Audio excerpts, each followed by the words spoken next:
अस्सलाम वालेकुम dear students. आज की वीडियो में हम एक नया चैप्टर स्टार्ट करने जा रहे हैं from the first year biology और चैप्टर नंबर हमारे पास है 9 और चैप्टर का नाम है डाइवर्सिटी अमंग एनिमल्स। ठीक है, तो आज की वीडियो के अंदर हम लोग इंट्रोडक्शन के बारे में पढ़ेंगे। ठीक है, इंट्रोडक्शन करेंगे और फिर आगे जो टॉपिक है उनको वन बाय वन करके पढ़ेंगे। तो चलिए स्टार्ट करते हैं। The term animals derive from the Latin word enema. ठीक है, जो एनिमल का जो वर्ड है, ठीक है, ये टर्म है, इनको निकाला गया है, लिया गया है एक लैटिन वर्ड से, मतलब लातीनी ज़बान से लिया गया है, जो कि हमारे पास है एनीमा, मीन्स ब्रीथ और soul.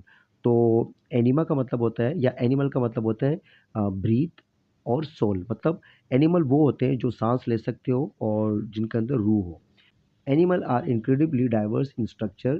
They range from simple parazoon that can only be seen with the microscope to blue whale, which weighed in up to 150 tons and 40 metre.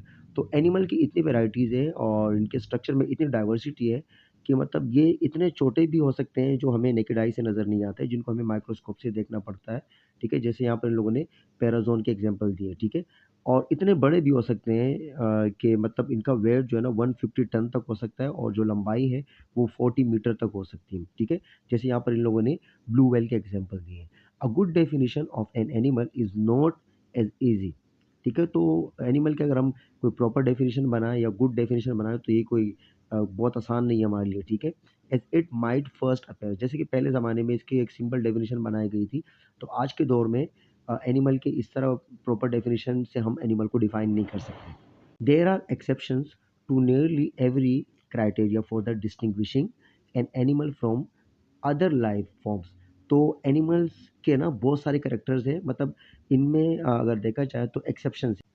However, when taken together, the following characteristics of animal will serve all purpose। तो अगर हम इनके कुछ characteristics अगर इनको हम अ, इनको consider करें तो हम एनिमल्स को पहचान सकते हैं। ठीक है, तो इनमें कुछ बेसिक कैरेक्टर है, जो प्रॉपर कैरेक्टर जो एनिमल के होते हैं। ठीक है, जैसे हमारे पास एनिमल सारे के सारे मल्टी सेलुलर होते हैं, हेट्रोट्रॉफिक होते हैं, मतलब ये अपनी ग़िज़ा खुद नहीं बनाते, दूसरों पे डिपेंड करते हैं। यूकैरियोट्स होते हैं, इनके सेल के अंदर प्रॉपर न्यूक्लियर मेम्ब्रेन प्रेजेंट होता है। ठीक है, और मेम्ब्रेन बाउंडेड ऑर्गेनेल्स होते हैं और ये सेक्सुअली रिप्रोडक्शन करते हैं ज़्यादातर, लेकिन कुछ एनिमल ऐसे भी हैं जो एसेक्सुअली रिप्रोड्यूस करते हैं। ठीक है, तो ये कुछ मेन कैरेक्टरिस्टिक्स हैं जो हम नेक्स्ट वीडियो के अंदर पढ़ेंगे।